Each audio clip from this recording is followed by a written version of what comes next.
Hello and welcome to another Mobalytics video. I'm your host Caillou, and in this one we are having a look at the best champions for every role in patch 12.4. Not every patch is perfect, not every patch is full of buffs and big item changes, and sometimes we just have a lot of nerfs, like in this one. And throughout the ebb and flow of the meta of Season 12 and basically every season, Mobalytics is here to give you all the information you need through the companion and in this video. So without further hesitation, let's begin. We are going to start off with top lane, and of course it has to be Riven. Similar to the last patch, Riven is still dominating with the new fighter itemization shift. Death Stance OP, more AD on items equals a bigger shield on her own E, less HP on her opponents, and of course, bigger AD scaling for things like Death Stance and more of Mortius. Essentially, everything worked out so perfectly for her, and she's got a fantastic win rate despite being a high skill cap champ, which is usually unusual from Riot's perspective, but they kinda seem to love Riven in that sense. And thus means that that champion is particularly strong, and I don't mean just because she can headbutt Draven. Following this, we have Gwen, another champion keeping her spot on this list due to no big changes that really influence her. She is also an incredible two-way flex pick from the jungle position, as I've been covering in my own content for a few months already, and now you're seeing in pro play and high elo people using her in top lane and in the jungle due to her incredible scaling. If she spikes early, the game is over. Late game champions who spike early and snowball early can close games early and just never be outscaled. You make it impossible for enemies to win. As such, she is less impactful early, but because of the giga huge mid and late game and the 1v9 teamfight solo carry potential, she is one of the best top laners and champions currently in the game. Next up we have Urgot, one of the biggest abusers of the new Hellbreaker meta. Enjoy yourselves, ladies and gentlemen. In high elo, it is absolutely everywhere at the moment, especially on the EU West server. With Unleashed Teleport being so very strong, basically you can have a lot of split push and teamfight components, and champions that can abuse this item as well as be great teamfighters such as Sion, Fiora, Yorick, and even Alawi with her buffs this patch because she was hit harder than others with the itemization shift. You all of a sudden have the ability to split push like a god and still be an effective teamfighter. And at the end of the day, the resistances and the gains from this item are so strong that even champions like Tryndamere are simply just rushing. And that brings us back to Urgot, who is fairly easy to play, has mostly good matchup, scales well into most games, snowballs stupidly hard, so how are you gonna kill him when he has this item, plus his, core itemization. He's also great into range heavy AD comps due to the itemization and playstyle. People really sleep on things like Black Cleaver and other items that give you movement speed buffs that allow you to be unkiteable, especially when you are kind of like a ranged tank as Urgot is. And it's very easy to go, oh, well, you build out a Phage, a pickaxe, and some great itemization components. You have this boner armor magic resist. You deal bonus 20% to structures to force rotations, but it also has 50 attack damage, 400 health, and 150 base health regeneration. That's huge considering they just nerfed a lot of health on the other fighter items. This is the item that allows you to have your cake and be able to eat it as well. Yeah, I know it's have your cake and eat it too, but I'm South African and we like to say as well a lot, so there you go. The one to watch here, and it's just basically a mention, is Rumble. They gave him some juicy buffs, and this champion often becomes a bit of an issue whenever they do. I say juicy, the notes here say feisty, but when you've got these other champions that we've just mentioned running around and you give him an armor buff, Rumble is a solid counter pick, especially to the melee AD lanes, to keep your eye out for how he performs over the next few weeks. Following the top lane, let's jump into the jungle, and it has to be Hecarim first. Still beasting it with a very high play rate across most ranks: Conqueror, Phase Rush, Predator, Trinity Force, Divine Sundra, Turbo Chem Tank. Yes, he can and does still abuse the Chem Tank Mirror Mana build path, but whether you're doing that or going Predator, essentially you can full sequence very quickly, full sequence again, and if you need to rotate to fight or be present in lanes, with your E, with Predator, with Chem Tank, whatever your particular spice might be, Hecarim will be there to benefit and clean up. And then you slap in a game-changing ultimate should people try and deathball you and you're unkillable while dishing up mirror mana damage. What are people gonna do to you? You can farm fast, you can rotate fast, you can gank fast. Anything you want on the map is at your fingertips. Well, hoof tips, I guess. Next up, we have Viego, and again, win rate goes down because people don't adjust their itemization. He is always consistently unbalanced no matter what from the appearance of the enemy team, especially if you play well. Now, I do think he is actually in a balanced state, but he can feel very unbalanced by the nature of the resets, by the nature of the healing, by the fact that he becomes your very champion. On release, Kraken Slayer, then people went Divine Sundra. They nerfed Divine Sundra and changed his passive. I said, guys, stop going Divine Sundra, shift to things like Shield Blow, which eventually people have now done. And again, they nerfed that, so go back to Kraken Slayer. You are seeing, however, due to the adjustments in the fighter itemization, not only can he still go Divine Sundra, situationally high elo, flex play, yada yada, you can go Kraken Slayer by default for supreme assassino damage, can go Shield Blow if you feel you're gonna get burst a lot. There are also people going PTA, Trinity Force, as well as Conqueror Gore Drinker. Sustain, healing. Obviously from within Trinity Force, you've got the scaling AD on that item, that's why I like it on Volibear as well. And then you've got Blade of the Ruined King, which is just kind of OP on the champion and makes him instantly stronger in most situations. Now you put him with a Death's Dance, he has all these options available to him. What are you gonna do when he can adapt to literally every single situation? And of course, one reset in any fight with a lot of AD equals he's gonna heal a lot, 1v5 those fights and be impossible to shut down. And now everyone's going on Twitter, Reddit and so on saying, hey, this champion's OP, even though his win rate is like 47-48%. As long as you understand the limitations, the damage, and how much you can, tank with the champion based upon what itemization you go, then you will scale well into most games, you will work into most team comps, it is blind pickable, and it ticks all the boxes, including the shirtless thirst trap box. Next up we have Xin Zhao, and this is because people are underestimating him. This is because people think he's a little bit boring. He is one of the ultimate snowballing pump stomping junglers, and if you're an educated individual and know my content, you know I'm telling you to go Red Raptor's Grump, look for sideline action, look for invades, fall back to crabs, fall back to your camps as rewards. Make sure you're getting a couple ganks early with a couple kills in your pocket, and essentially once you have Gore Drinker plus Death's Dance, similar to Viego, you can become unkillable, except for different reasons obviously. Easy to play, easy level 2 cheese, easy level 3 gangs, great skirmishing ability. It is so easy to impact games with the stupidly high damage and the insanely disruptive ultimate in teamfighting. How do people shut you down when you have these sorts of Gore Drinker sustain, the built-in CC, the fact that you can knock people away and say, you know what, you want to kill me? Enter the zone, baby. Enter the zone. And no one wants to enter the zone because you're just gonna Gore Drinker them and kill them. That's why having early action on champions like Xin Zhao is so crucial. Don't look to sequence and crab and reset and sequence again like a Hecarim, that's boring. Here we really want to get in the face of the map, wherever that might be, basically everywhere if you can, and then control your objective ping-ponging as well you should to make sure that you can close games by 25-30. And the one to watch is always going to be Kha'Zix. He's always strong, he's eternally the best AD assassin, he consistently exists throughout metas, adaptation, evolves, itemization shifts, he cares not for these things, because his number one priority is shut down enemy junglers, and then, do everything else I need to do as a jungler, like gank lanes and get objectives.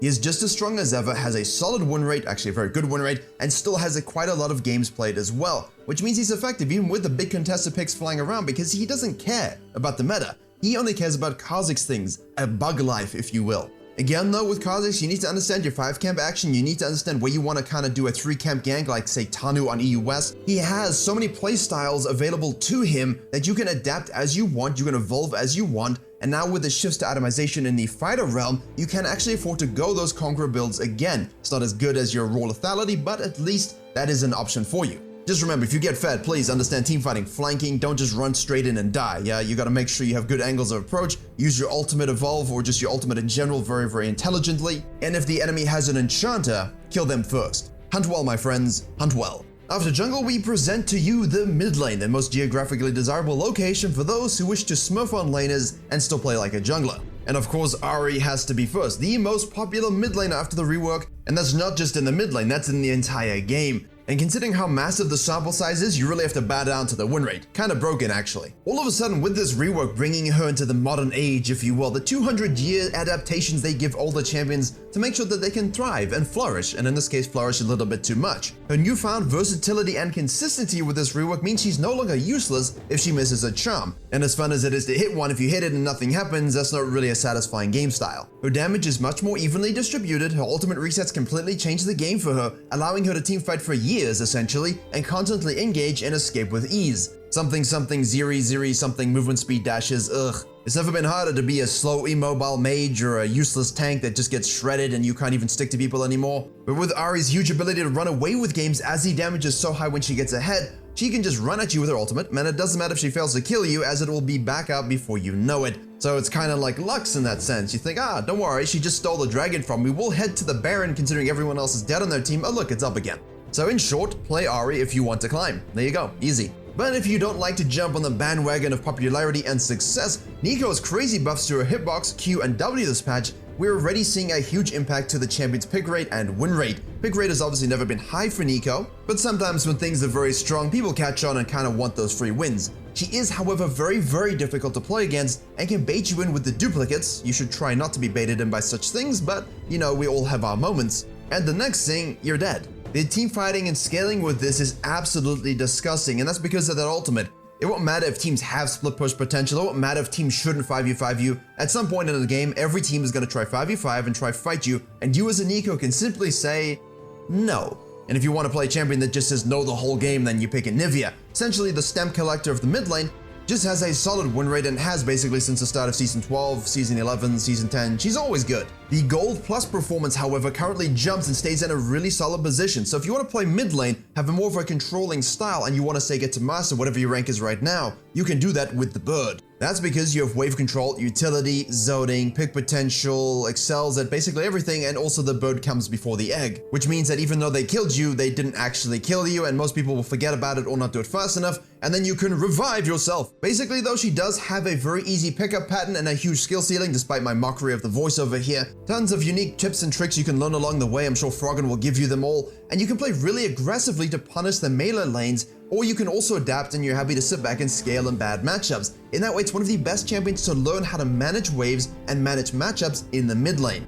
And the one for you to watch here is Veigar. Now, he was nerfed. I don't know why he should not have been nerfed. I know he's frustrating for people, but he really wasn't something that demanded that much attention from the balance team, but here we are. However, despite this, he did have one of the best win rates both in mid and bot lane, and he's still going to be extremely contested this patch because he's still Veigar. He still does what he does, will continue to do what he do, he will scale as he always has, and he will one-shot the person who mispositions later in the game. However, as always, please do keep an eye on win rates and play rates as they go throughout the patch as the meta evolves. All of these are tentative and subject to change, except in the case of Anivia, she is eternal.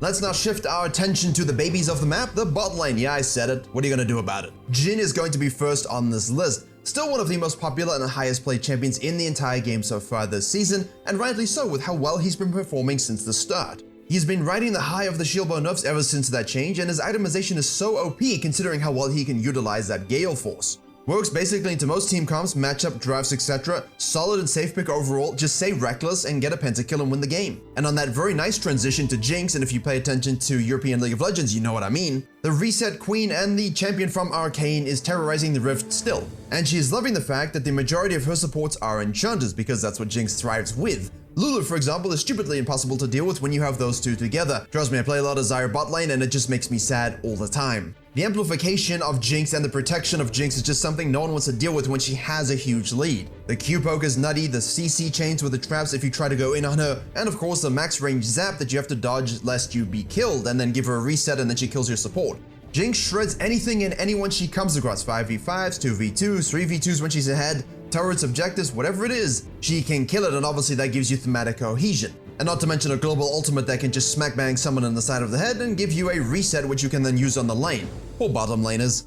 Incredibly strong itemization, one of the best AD carries that can deal with the long range meta, kill to survive and kill to thrive. Finally, we have Vayne, not quite as OP as she was in the preseason, and of course this was before the shield bow and wits end nerfs, but she's still loving life nonetheless, and this is actually what's said in the notes. Most of it's my ramblings, but I kind of jump off of what is said, and sometimes they say that. But in this case, it's very, very true. Similar to Jinx, she thrives when paired with, an enchanter support and other hyper carries and excels in the current bot lane meta. Shreds all types of targets with its tearing down targets or one-shotting squishies with her silver bolts. Please remember, if you're building a lot of HP, she shreds you. If you're building not a lot of HP, she just kills you because you don't have HP. The paradox of Vayne. Versatile with strong itemization and on-hit and attack speed being the primary way to build her. Scales like a monster but doesn't even have that much of a bad laning phase considering what she used to have back in the day, and that's because top laners aren't teleporting here at 4 minutes. Bless that change though as a bot lane player, I'm sure we can all agree on that, yes? Finally, when our jungler ganks, we don't get counter ganked by their top laner and jungler at the same time. Hey, and the mid laner if we're particularly blessed. And honestly, lanes and games are a bit more passive due to there being less aggressive supports in most of the games, but Vayne don't always mind the roaming supports because solo experience,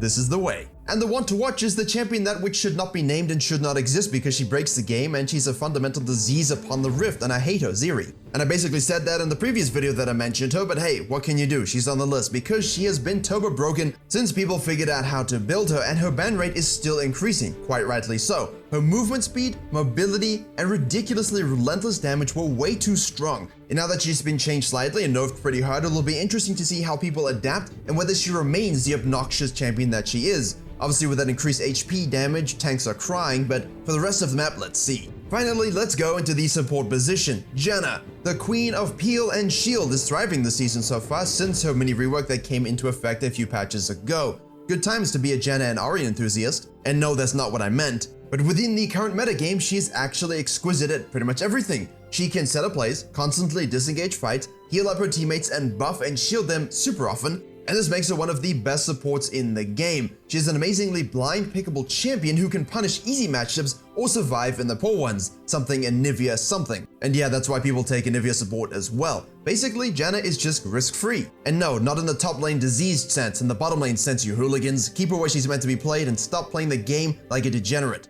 However, as she's quite malleable, she works well with most of the best AD carries in the game, but should your team be a bunch of Asylum gamers and maybe a few lizards here and there, simply go to the Gwen jungle and say, "Let me help you, madam," and do so. Senna's next up, and she has been amazingly contested for the last few patches since those minor buffs, which were kind of mega buffs. And due to that, she was played mostly as an ADC, and with those soul nerfs once more, again, for like the 100th time, she's back into the support position, but still performing exceptionally well within that role. At the end of the day, she was technically designed to be a support. However, when you have an all AD comp, what do you go jungle? Karthus. When you have an all AD comp including jungle, what do you go bot? Karthus or Vega, maybe a Ziggs. And if you do happen to have one of those AP mages bot lane, then of course you can simply slide in with a Senna support, add yourself some healing, some protection, some AD threats. Not only can you Bing chill in the lane with AP mage bot, if you have a long range marksman as well, you can sustain, you can exist, you can chase down, you can navigate whatever lane you need within the safety of the mist. And should you decide to go fasting, well, go with a Tahm Kench, go with a Sion, make the enemy team very unhappy. You're happy, but they're not. And once you've scaled like a monster, now you're chasing down people. Now you have huge range that no one can deal with. You have a global shielding ultimate. And with the right team fight component from front to back, you can totally 100% 1v9 games. Finally, we have Blitzcrank, and the note here is Blitzcrank things. And I think I can summarize this with one hook to rule them all, one hook to find them, one hook to bring them all, and in the darkness smite them. And that's Blitzcrank. And finally, the ones to watch in this section, I know that's not a Sauron pun, are the two sustaining, scaling powerhouses, Sona and Soraka. They are still performing exceptionally well in this live patch, so we feel we had to include them in this video, because if you want to exist, and then just be unkillable and help make sure your team is unkillable, these are what you go. We've talked about them so much in this season, there's not much more to say other than they are still winning a lot of games, they will still continue to win games, and they will still reward you for enemy teams being useless. I mean, how about that? You exist, they mess up, you win. Cool. And there you have it, the best champions for every role for patch 12.4. I've been your host, Vakayo. I hope you enjoyed and learned something. Please enjoy your games this patch. Make sure you are winning as much as possible. That should always be the goal, you know? Subscribe to Mobalytics for all the great content coming your way very soon. Download the companion app to have all the data and champion matchup needs you could ever want. And as always, I will see you all in the next tutorial.